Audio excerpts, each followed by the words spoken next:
May the words of my mouth and the meditation of all our hearts be always acceptable in your sight, O Lord, our strength and our Redeemer. Amen.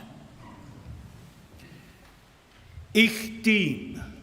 These two German words appear on certain £1 and 2p coins. They can be found on the sign of the Prince of Wales pub.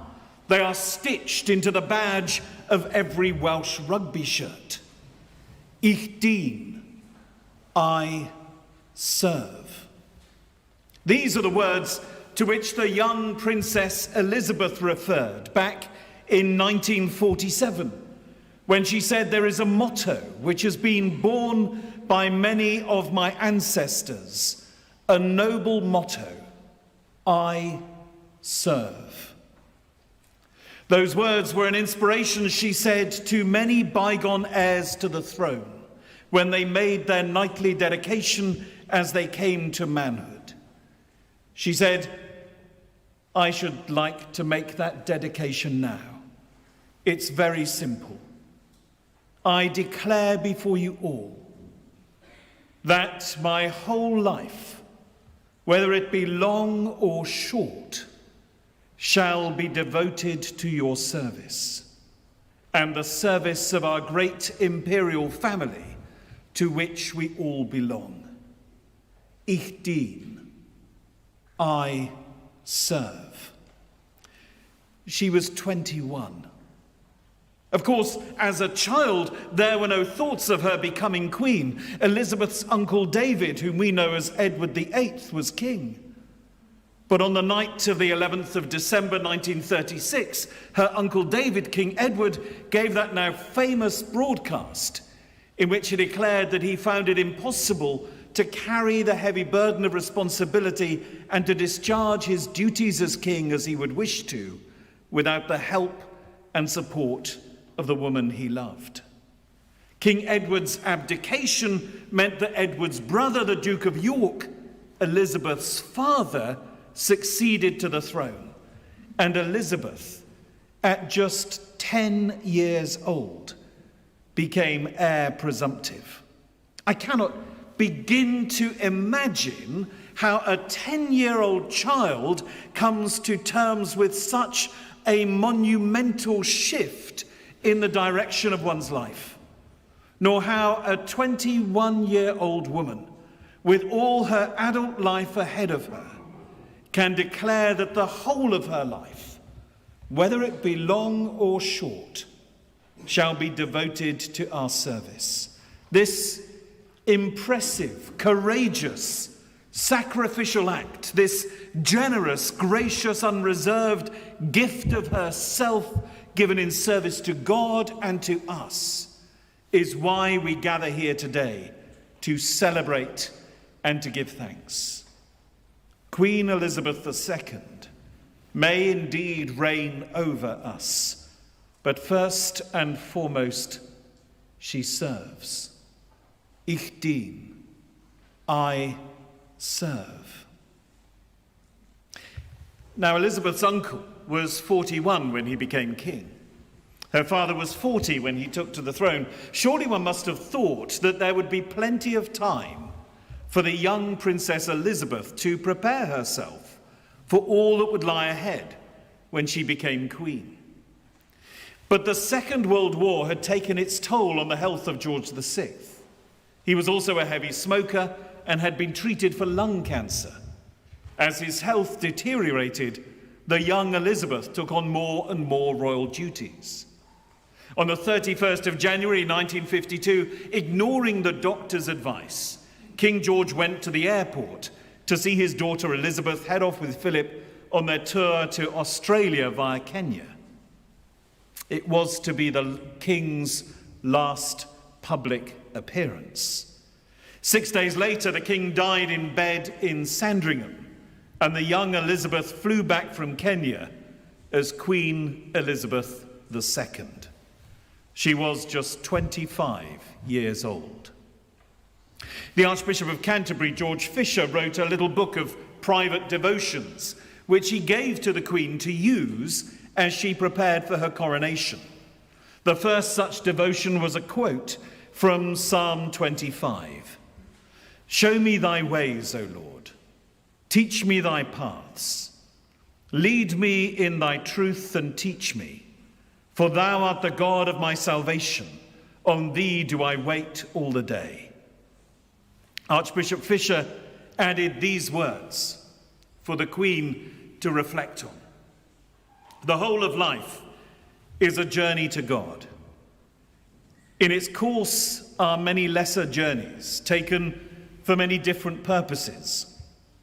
Sometimes the Bible records special journeys undertaken for special purposes in answer to a call from God. Such will be my journey to Westminster. It will be undertaken in obedience to a call from God. I have not chosen this office for myself. He has appointed me to it, and I go to be consecrated to it by him. My prayer must echo that of the Virgin Mary and that of the Lord himself.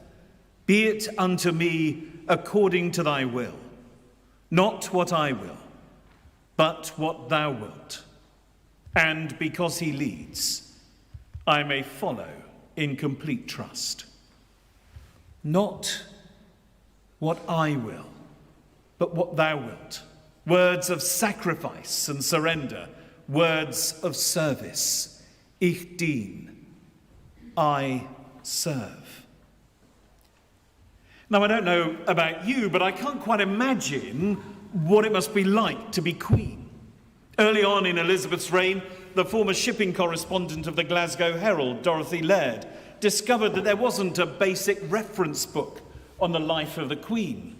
Much to her surprise, she was given permission by the palace to write a biography.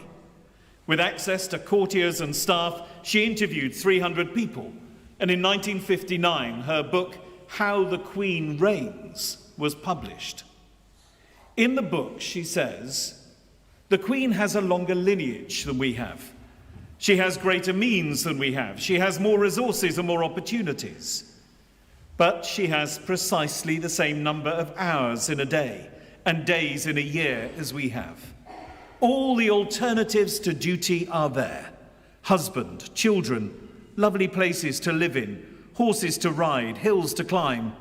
And what does the Queen do? She spends hours each day reading worryingly dull, difficult papers about the unsolved and it must often seem insoluble problems of the world. She spends more hours talking gravely about these same problems to men at least a generation her senior. When she puts on her lovely hat and goes out in her fine Rolls-Royce, it is more often than not to sit on a drafty platform, listening with serene courtesy to well-meant but lengthy platitudes. When she travels, she has to pass by the coral beaches for the local hospital, the glorious loneliness of veld or forest for an overcrowded reception. Why? Because the Queen is filled with a sense of duty so deep that it is a feeling of vocation. Because for her, the Commonwealth is her life.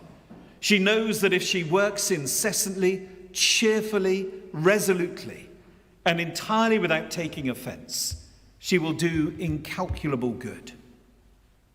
A sense of duty so deep that it is a feeling of vocation. Ich dien, I serve.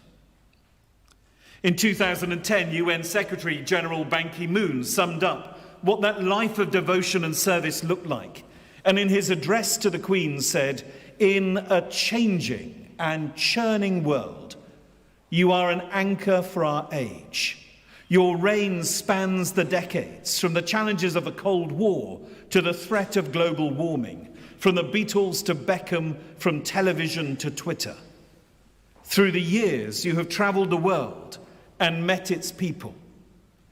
You have," he said, "become a living symbol of grace, constancy, and dignity."